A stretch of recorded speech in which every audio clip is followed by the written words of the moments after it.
All right, the next shot I want to look at is the scene where our talent is walking through the alley and a giant 3D text object suddenly appears and he collides and hits his head on it.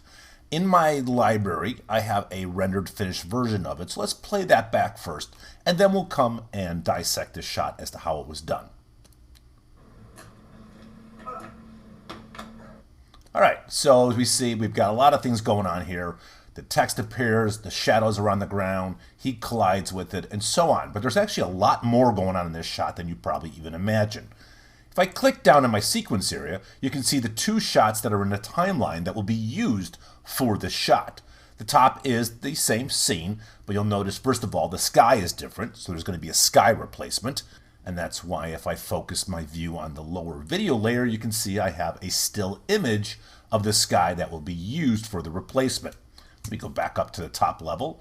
So we have our guy walking, and you can see that obviously there's no text. We're going to have to add that. But more than that, we got to add the text. We've got to light the text so that it appears properly in the scene. And we also want to create shadows that are falling on the alley to really help sell the scene. One other thing you'll notice is we've got a light rig up in the left corner here. This is a true story. They literally did not realize that was there when they shot this. And after the shot was done, they're looking at it and they're like, uh-oh, we forgot to take that down. And they estimated it maybe an hour to take it down and reshoot the whole thing. And Jeremy just said, you know what? This is an easy fix. We got paint tools, we got masking tools, we got a lot of tools in Smoke. Let's just do this and fix it in Smoke. So we're going to do a sky replacement. We're going to add 3D text. We're going to light the scene, create the shadows, and then paint out the rig, okay?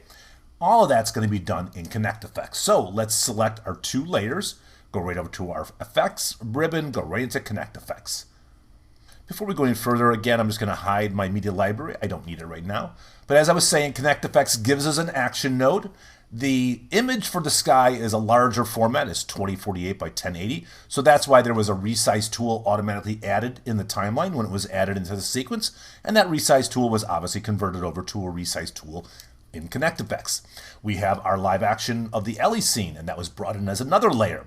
And since there was no actual background, Smoke puts a background clip, which is just a black clip. And in all honesty, I want to use this as my background in the action tool so I can use it as tracking data. So I'm going to feed the output of the Ellie scene into the background input, like that.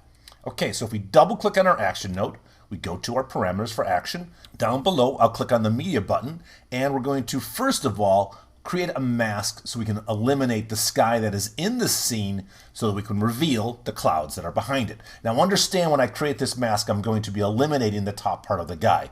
That's okay, because we're going to use the same footage as a second layer, and we'll isolate just the area that we need to focus on for him on a separate layer so that his head collides into the 3D text, because we're going to need to take advantage of the 3D space of action to put the 3D text into the scene and move him forward. But let's not get ahead of ourselves. Let's first get rid of this sky that is in the shot as it is right now. So with this layer selected, I double click on K for keying. Let me jump to a 2-view layout. And we don't want to use the master keyer setup. What I want to do is use just a garbage mask, so I switch to a garbage mask. Let's set this view to be my output. Okay, great. And we double click on our garbage mask to get our parameters. Select this view. I'll zoom in because we want to draw a mask along the edge of this, okay? So I choose add, and I click, and I'm going to create a couple control points, probably more than I really need in this case, but I'm trying to emphasize the fact and the power of the tracking tools inside of Smoke, even on a very complex mask. So let me just go along here. As I said, we're going to eliminate the guy, not a big deal, don't worry. And our control point here, maybe there. And I'll put one right here, and we'll close this mask off, okay? Now I could have changed the preference and made all these be corner points. I forgot to do that, so let's just select them all. And I'll break all my tangent handles very quickly. Okay, let's look at the input now so we can see how well I did with my mask. If this was true production, I would definitely spend a lot more time making sure that all of this is as good as it can be. But for right now, this is going to work. We're just going to put this guy over here. All right, that's good enough. Let's stop being so picky. So the next issue is we have this camera movement that's taken place, and we need to animate our mask to follow that camera movement. Now, this is why I added all these control points more than I probably even needed. Let me zoom back just a little bit here. What I can do, though, is region select all these control points that are drawn around the building. Now, if I go into my tracker, you're going to notice I get a tracker box for every single control point of that mask. In fact, there's 18 tracker boxes because there was 18 control points of the mask. So what I can do then is just click Analyze, and we'll let Smoke do its magic, go through frame by frame, 75 frames, and keyframe and animate every single one of those control points of my mask. Now, if I click Return, we're back out looking at our mask, and you can see how perfectly it was animated. Let's take a look at the end result. Let me switch this to an outside. As I said, if I was doing production, I would definitely fine-tune this mask a little further. But for right now, for demo purposes, let me just set the offset value to a -3 or something. This is going to hide some of the imperfections of my mask, if you will. But the main part is the mask has been keyframed and animated for us throughout all these frames. Okay, so let's return back out. Let's get out of our keying tools, our masking tools. Now we want to create another layer, as I said, of this same backplate to focus on the character, where he's going to collide with the actual text that we're going to create. So I'll create a new layer. Again, I'll hold a hotkey and I'll just add that in there. Then I'm going to step right into the masking tools for that media source, that layer. In this case, I'm going to tell Smoke to give me the preset or start mode of a luminance keyer. So now we get a luminance keyer, we get a 2D histogram, a matte edge, and a garbage mask. Let's go and take this view and set this to be the output. So now if I go to my luminance keyer, we want to just make some quick adjustments. Remember, we only need to focus on the top part of his head. That's the part that's going to collide with the text. So if I just start dragging my tolerance, take my softness down a little bit, somewhere around there, and then I can jump to my 2D histogram and really choke this in. So as you can see what I'm doing, I'm really just starting to focus on the head. Go to the matte edge. Do I want to shrink it a little bit? Well, that's okay. Let's leave it as it is.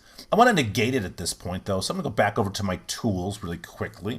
Let's get the negate tool, drag and drop that. So after my matte edge, before I go into my garbage mask, and let's draw a garbage mask around the area top here.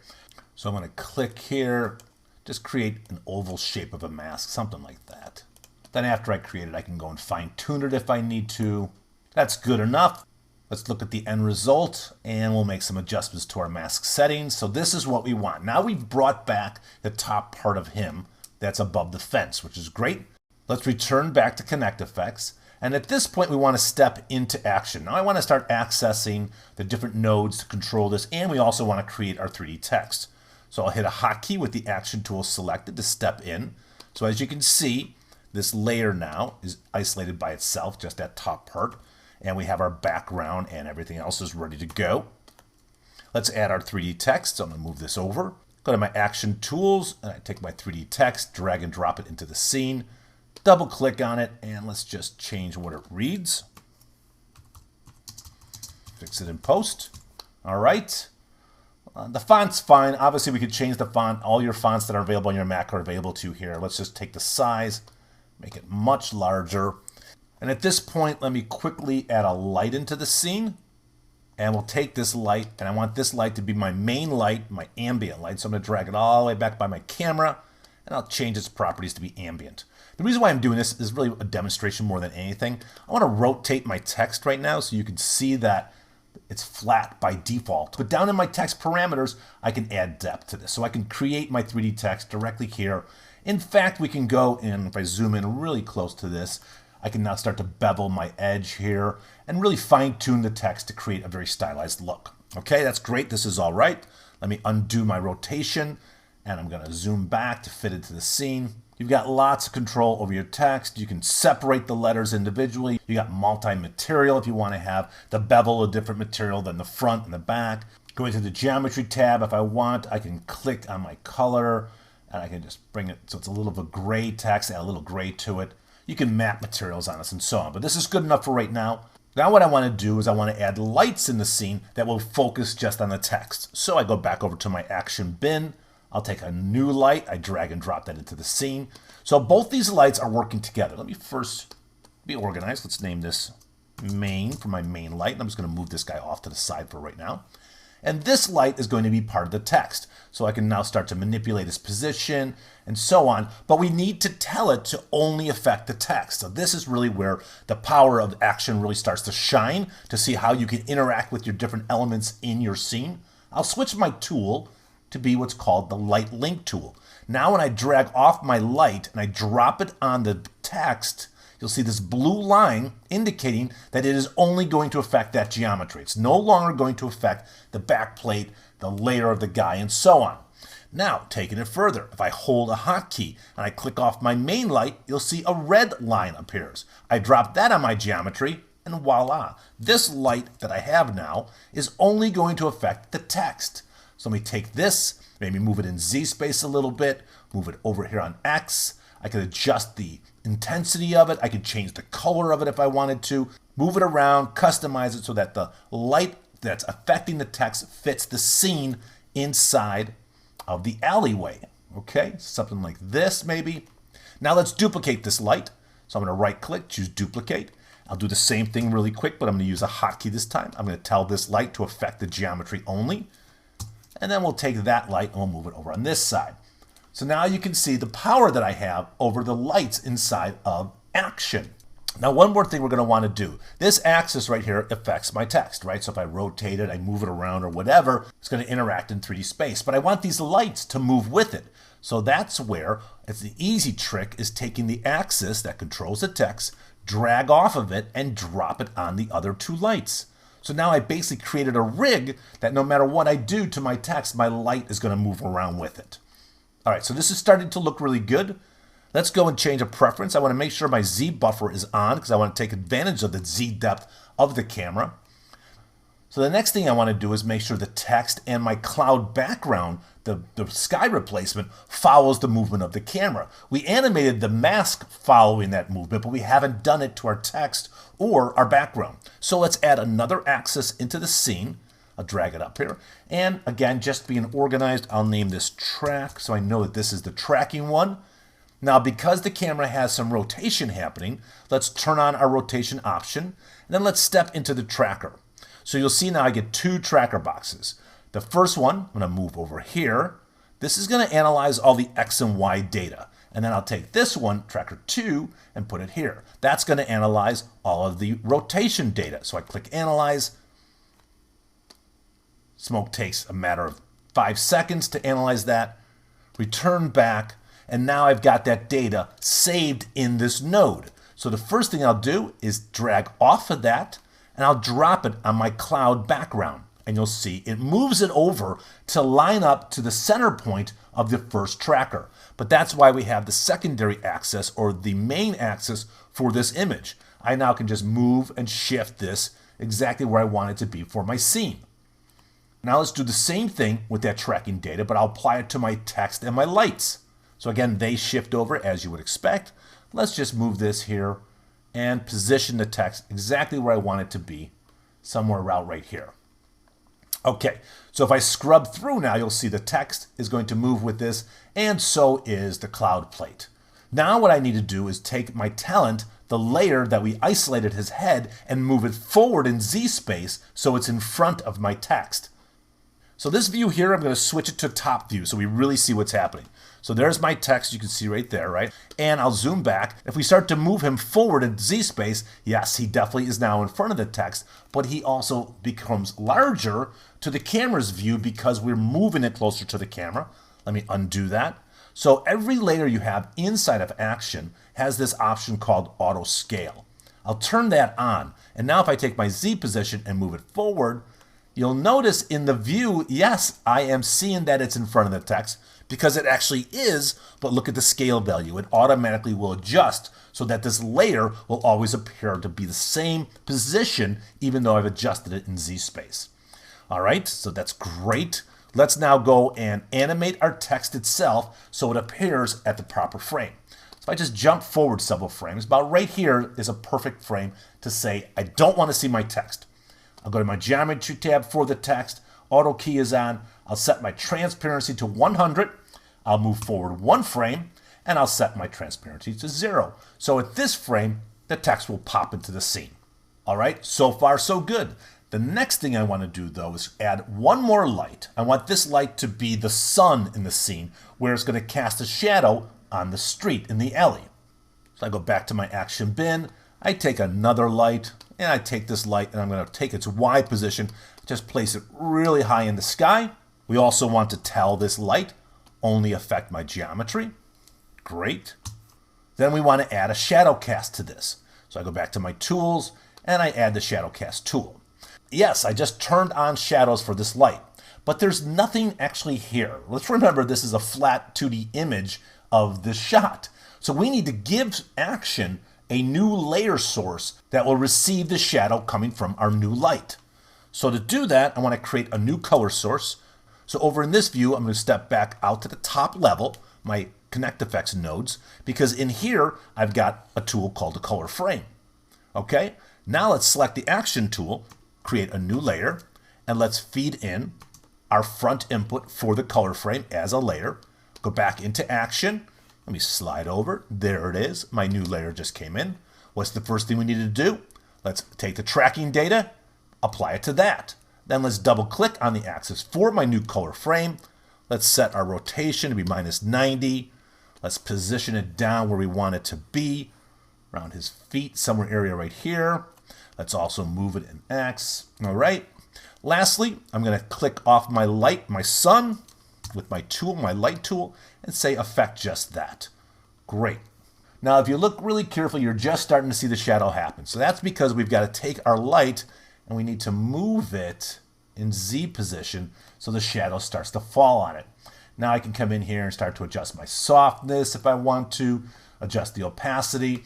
The whole idea of this, though, is not to have this white color source in the scene, but the fact that the action tool can output multiple passes like you would do in a 3D application, meaning we can output an ambient occlusion pass.